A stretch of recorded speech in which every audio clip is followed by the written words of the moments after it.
পলটা, কেমন আছিস?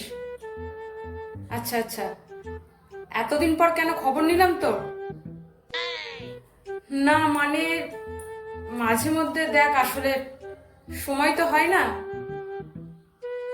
না না, আমি তোর কথা ভাবি, তাই ভাবি। হ্যাঁ হ্যাঁ, আমি জানি তুই মাঝে দুদিন ফোন করেছিলিস।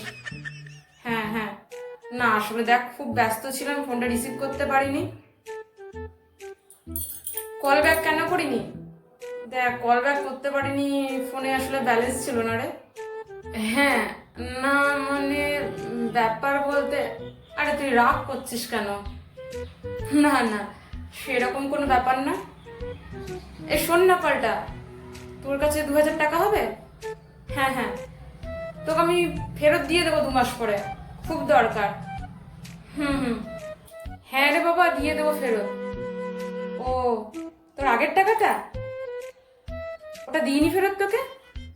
ও, কত হাজার টাকা জানো? 7,000 টাকা না? ও আচ্ছা আচ্ছা, দেয়া হয়নি না? 3 মাস পরে দেবো বলেছিলাম না?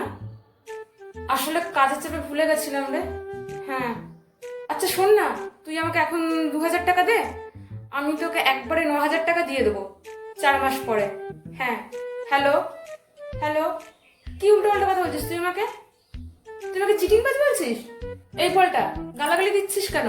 হ্যালো, হ্যালো, যা, ফোনটাই কেটে দিল।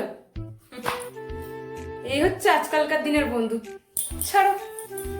আচ্ছা শোনো না, বলছি যে ড্রয়ারের মধ্যে যে 7,000 টাকাটা রাখা আছে না, হ্যাঁ, ওর মধ্যে থেকে 2,000 টাকা তুমি আমাকে দাও, যাই জিনিসটা গিয়ে কিনে আনি। হ্যাঁ,